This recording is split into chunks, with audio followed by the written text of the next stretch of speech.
Bonjour à tous, bienvenue dans l'actualité de ce vendredi 6 février. L'emploi a résisté en 2014. En 2015, il pourrait même être relancé. C'est en tout cas les annonces de la Banque de France. Les chiffres précisent également que le secteur du BTP a souffert et devrait malheureusement continuer sur cette pente. Le point dans un instant. Le suicide, une issue encore trop souvent choisie, notamment chez les agriculteurs. Depuis 3 ans, les professionnels du secteur et de la santé tentent donc de trouver des solutions pour déceler les signes de ces personnes en souffrance. Enfin, plus légèrement, direction les cuisines de Nicolas Boucher à la fin de ce journal. Une nouvelle fois, ce chef a obtenu le titre du bib gourmand du guide Michelin. Comme disent autres restaurants vendéens, il vient d'être récompensé pour sa bonne cuisine à petit prix. On parle souvent de la crise, de la conjoncture qui reste difficile, mais en ce début d'année, qu'en est-il? La Banque de France vient de présenter son étude annuelle. L'occasion d'en savoir un peu plus sur la santé de nos entreprises en région. Le point avec Samuel Grasset. Quand l'activité économique est au ralenti, les entreprises de la région se tournent vers l'étranger, là où les perspectives économiques sont meilleures. L'export a permis de sauver certains secteurs en 2014, selon l'enquête réalisée par la Banque de France. C'est particulièrement vrai dans l'industrie. Les constructeurs de machines industrielles ont ainsi vu leur chiffre d'affaires augmenter de 8% grâce à l'export. Les ventes vers l'étranger ont aussi permis de maintenir les emplois et la tendance devrait s'intensifier ces prochains mois. L'une des choses que disent les chefs d'entreprise, c'est que pour 2015, justement, ils iront chercher encore plus à l'export le relais de croissance en la matière. Donc quand les industriels disent je pense, en moyenne, arriver à 3% de hausse de mon activité, ce qui est bien dans le contexte des marchés en question et le contexte de prix, on voit bien qu'ils vont aller chercher une partie de la croissance en question à l'exportation. Donc ils vont innover, ils vont s'adapter au marché, ils vont chercher des intermédiaires. Mais un secteur souffre aujourd'hui plus que jamais, celui du bâtiment et des travaux publics. Si les entreprises vendéennes du BTP ont pu trouver des chantiers dans les départements voisins au début de l'année 2014, ce n'est plus le cas depuis quelques mois. La production régionale a chuté de 3% et elle devrait continuer à baisser d'1,7% en 2015. Conséquence, l'emploi dans le secteur a diminué de près de 3%. Il devrait encore baisser de 2,8% cette année. L'effet élection a amené à réviser un certain nombre de projets selon les changements qui ont eu lieu et à prendre des dispositions. Par ailleurs, les particuliers ont clairement de moins en moins souhaité accéder à de l'immobilier et ont de plus en plus de difficultés à faire des travaux de réparation, d'adaptation et autres. Dans les secteurs des services aux entreprises, des transports, 2015 s'annonce mieux, avec des perspectives de croissance allant de 2 à 5%. Les entreprises de l'information, de la communication et les transporteurs routiers sont d'ailleurs les seuls à prévoir des recrutements cette année, avec une hausse d'1 à 4% de leurs effectifs. Le suicide reste malheureusement d'actualité en Pays de la Loire. Il cause près de 3 fois plus de décès que les accidents de la route. Dans notre région, chaque année, plus de 700 personnes ont recours à cette issue ultime. Et le monde agricole est l'un des secteurs les plus touchés, notamment la filière d'élevage bovin chez les 45-64 ans. C'est d'ailleurs la 3e cause de décès après le cancer et les maladies cardiovasculaires. Depuis 3 ans, les professionnels de l'Agence régionale de la santé et de l'agriculture se retrouvent donc pour une journée d'échange, l'occasion d'observer les causes qui poussent à un tel acte et surtout tenter de trouver les meilleures actions de prévention, comme nous l'explique d'ailleurs le directeur de l'ARS. Ce qu'il faut savoir, c'est qu'il y a quand même un élément qui fait que effectivement, notre préoccupation est forte, c'est la situation économique et sociale des personnes. Et notamment quand cette situation se dégrade dans le temps. Nous faisons des formations pour que n'importe quel acteur sur un territoire soit capable d'identifier chez une personne, alors ça peut être un facteur, ça peut être un agent d'une collectivité, à repérer une personne et dire tiens, celle-là pose un problème ou est à risque et bien entendu de travailler pour voir comment on peut l'orienter sur une prise en charge qui sera adaptée. L'impardonnable est-il pardonnable? La question peut finalement être posée à toutes les époques, après les attentats de ce début d'année bien sûr, mais à l'occasion de bien d'autres drames encore. C'était d'ailleurs le thème du colloque proposé à l'ICES en cette fin de semaine.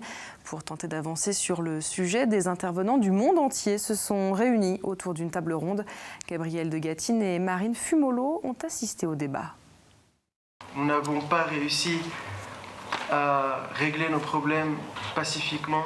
De grands noms, un plateau international pour un thème universel et qui traverse les époques. Avec, en point d'orgue, l'exemple d'un pays marqué par les conflits religieux et communautaires. Le pardon manque au Liban. Nous n'avons pas fait un travail de réconciliation, nous n'avons pas fait un travail d'autocritique. Et ceci manque cruellement aux Libanais. Les Libanais ont besoin de ce travail-là pour justement bâtir un avenir meilleur que le passé douloureux par lequel nous sommes passés. Une nécessité de dialogue qui prend évidemment une résonance toute particulière après les attentats que la France a connus début janvier. L'ensemble de la société aujourd'hui, et vous voyez ce colloque a été pensé bien avant tous les événements tragiques qu'on a vécu en France, notre société a besoin de pardon, de se pardonner et de pouvoir repartir sur une autre vision, je dirais un réenchantement de ce qu'est la fraternité. Si nous sommes arrivés à cette situation, quelles que soient les lectures qu'on peut donner à la barbarie, rien ne la justifie. Et nous y sommes arrivés aussi à cause de la démission de l'esprit, de l'abdication de la raison, de la défaite de la pensée et de l'abrasement de la réflexion. Le pardon comme un défi, c'était donc le thème de ce colloque, avec comme grande leçon à retenir, l'histoire des hommes doit éclairer leur avenir, comme un refus de l'oubli pour ne pas reproduire demain les erreurs d'hier. L'idée de ce colloque, si vous voulez, c'est d'amener l'histoire de la Vendée à une dimension aussi universelle, internationale. Ce que nous avons voulu, ce que l'ICES a souhaité, c'est qu'on puisse mieux connaître la dynamique du pardon qui a permis d'ouvrir les portes de l'avenir, c'est-à-dire aux sociétés qui étaient fracturées, de se rassembler, de se réconcilier. Au final, 2 jours de réflexion et pas moins de 500 personnes selon les organisateurs pour un colloque qui clôture les 220 ans du soulèvement vendéen. Cet autre rendez-vous à présent qui devrait également prendre une toute autre ampleur à l'occasion et à la suite des attentats de ce début d'année. Les mondes chrétiens et islamiques poursuivent en effet leur rencontre. Comme chaque année, le diocèse de Luçon organise en effet une journée de débat et de découverte de l'islam. Le programme de la journée a été présenté il y a quelques jours, vous le voyez sur ces images. L'édition 2015 se tiendra donc ce samedi au lycée Notre-Dame-du-Roc à La Roche-sur-Yon. On écoute l'abbé Michel Fournier, responsable des relations avec les autres religions. Que l'on soit chrétien ou que l'on soit musulman, c'est d'abord ce chemin qui nous conduit vers Dieu dans chacune de nos traditions. Et c'est cela que nous avons d'abord à dire. Bien sûr, et après au niveau humain, moi en tant que chrétien, je garde quand même la certitude que tout homme est une histoire sacrée et que l'homme est à l'image de Dieu. Ces écritures nous rapprochent de Dieu, mais nous rapprochent aussi de nos frères humains. Voilà ce que nous allons essayer de comprendre ensemble. Ils sont étudiants et pourtant, ils tentent de créer leur entreprise. Les jeunes que nous allons rencontrer maintenant participent à l'opération Les Entrepreneuriales. Il s'agit d'un exercice grandeur nature dans le cadre de leurs études. Mais ici, ils sont considérés comme de véritables futurs entrepreneurs. Ce jeudi soir, ils rencontraient d'ailleurs des professionnels du monde bancaire. Un reportage de Pierre Dalicieux.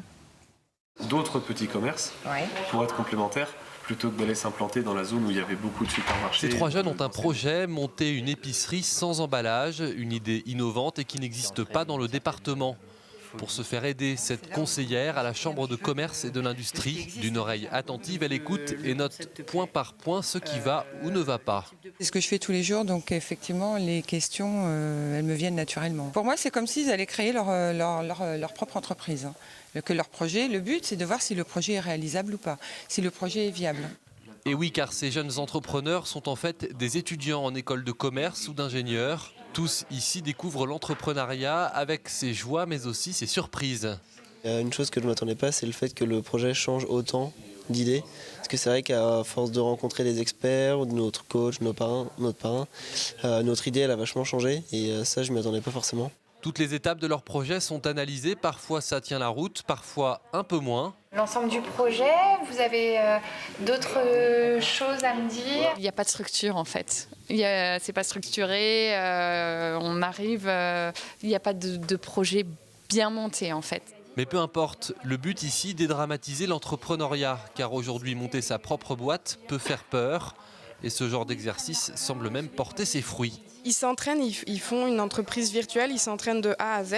Donc le 26 mars, à la fin du programme, ils auront moins peur, ils vont se dire oui c'est possible. Et tous les ans dans nos statistiques, quand on fait, on a au moins un tiers des étudiants qui nous disent oui j'ai envie, pourquoi pas dans ma vie future de le faire vraiment. Et tous les ans on a qui se lancent soit après leurs études, soit un petit peu plus tard. Le 26 mars prochain, ces étudiants auront fait le tour de toutes les grandes étapes pour créer une entreprise. Les meilleures équipes seront récompensées lors d'une soirée de clôture. C'est pas avec des vrais légumes frais. Au chapitre sport, à présent, nous en parlons depuis le début de la semaine. Demain, samedi, l'équipe de France féminine de rugby affrontera l'Écosse dans le tournoi Destination. La rencontre se déroulera au stade Henri-Desgranges à La Roche-sur-Yon à partir de 15h. Un tel événement est évidemment l'occasion de mettre un coup de projecteur sur le rugby féminin. Et ce vendredi après-midi, les jeunes notamment ont été invités à s'initier à la discipline sur la place Napoléon à La Roche-sur-Yon. Malheureusement, les températures très fraîches d'aujourd'hui ont certainement refroidi les éventuels promeneurs. La foule n'a donc pas été au rendez-vous, mais pour les quelques personnes présentes, l'essai a-t-il été transformé? La réponse au micro d'Aurélia Horner. Déjà, j'arrive pas à rattraper le ballon, donc ça risque d'être un peu embêtant pour le rugby, mais j'aime bien regarder. C'est un peu trop un sport de bourrin, quoi. C'est très physique, surtout quand on n'a pas le physique. C'est sportif. Mais ouais, c'était bien. J'ai déjà essayé de faire du rugby à un moment, je me suis un peu fait déglinguer, parce que j'ai pas trop le physique en fait. Et décidément, ce week-end sera celui des sports en émergence puisque le Vendespace accueille jusqu'à dimanche le Vendée Freestyle Session. Durant 3 jours, roller, BMX et trottinette seront au cœur de la piste. Et ce vendredi, cette 2e édition s'est ouverte avec les collégiens. Delphine Ledu s'est plongée dans l'ambiance.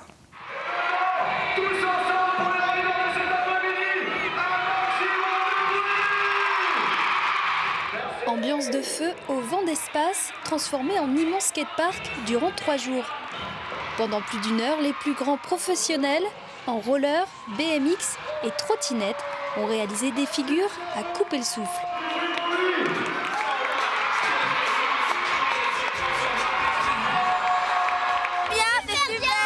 C'est beaucoup trop dur à faire des cascades comme ça. Ils peuvent. Beaucoup trop dur, l'entraînement tout. Et malgré les réticences de certains, ce show a aussi pour but de créer des vocations. C'est pour montrer ce que nous, on peut faire avec le roller, le vélo, la trottinette, le parcours. C'est vraiment pousser le sport à son maximum, montrer que quand on maîtrise, on peut faire un beau spectacle. Et c'est ce qu'on a voulu faire, donner envie aux petits jeunes aujourd'hui. Les sports extrêmes se développent en Vendée. Une dizaine de clubs proposent des disciplines comme le roller, le skate et le BMX. C'est d'ailleurs dans ce sport que Stéphane Menot s'est distingué. Ça permet de mettre un coup de projecteur sur ces sports-là qui se développent et qui sont vraiment... moi j'en suis le témoignage, c'est excellent à pratiquer. Ça véhicule plein de trucs très positifs.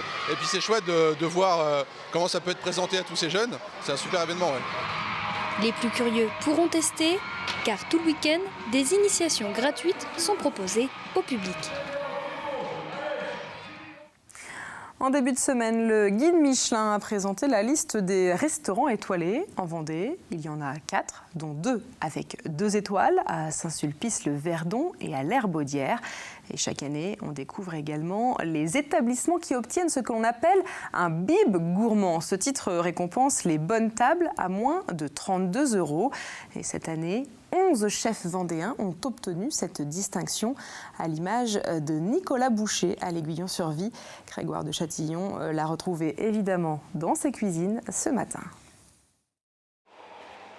Des produits frais de saison pour des repas soignés à prix modéré. Voilà les critères de base pour recevoir cette distinction, celle du bib gourmand décerné par le guide gastronomique. Pour Nicolas Boucher, qui prépare ce poisson en provenance de la criée de Saint-Gilles-Croix-de-Vie, travailler local, c'est important. Moins ça voyage, mieux c'est, dit-il. Et là aussi, ça compte pour les inspecteurs du guide, tout comme l'accueil et le cadre. C'est terminé la période des restaurants trop guindés, tout ça. Il faut qu'on se sente un peu comme à la maison, quoi, je veux dire. Enfin, moi, c'est mon avis. Voilà. Le Balata donne sur le golfe des Fontenelles. Il jouit ainsi d'un bel environnement, mais c'est d'abord ce qui est dans l'assiette que viennent chercher les clients. Et naturellement, ils visent la qualité. En ce qui me concerne, j'essaye de faire mon travail le mieux possible et pour satisfaire les clients avant tout. Voilà. Nicolas est très modeste et pourtant, c'est la 5e année qu'il se voit récompensé par le Guide Rouge, ce qui ne l'empêche pas d'ailleurs d'être un peu stressé quelques jours avant de recevoir la bonne nouvelle. On surveille, on écoute un petit peu. Moi j'aime bien, je fouille un peu sur internet s'il y a des résultats en avance et puis bon, en général non, c'est toujours le jour fatidique qu'on a la réponse. Et maintenant je vais attaquer le pain. Donc tous les jours on prépare le pain. Et devenir un chef étoilé. Et si c'était une ambition pour Nicolas? C'est le rêve de tout cuisinier, je pense, hein, qui se respecte. Mais après, c'est sûr, c'est une marche au-dessus. C'est encore plus de précision, plus de régularité. Mais c'est déjà un peu notre travail de tous les jours. Mais après, je pense qu'il faut laisser faire. C'est le guide qui décide, c'est pas nous. Voilà. Continuer à respecter le niveau de qualité avec, par exemple, ici un menu complet à 19 € pour le déjeuner, c'est de quoi déjà ravir les fins gourmets et sans dépenser une fortune. Oui, petite feuille de céleri. Comme chaque jour, on termine avec un point sur le temps prévu pour ces prochains jours. Et ce week-end devrait rester froid, mais ensoleillé samedi. La journée débutera donc avec des températures négatives, mais sous un ciel dégagé. Et le vent empêchera le soleil de nous réchauffer. Et puisqu'on ne peut pas tout avoir à la fois, dimanche, les températures remonteront légèrement, mais les nuages seront de retour. Dans quelques minutes, Armelle Pavageau vous détaille les prévisions de ces 2 prochains jours. C'est la fin de ce journal. Merci à vous de nous avoir suivis. On se retrouve évidemment lundi. Avant ça, très beau week-end à tous et surtout, bonnes vacances à tous nos jeunes Vendéens.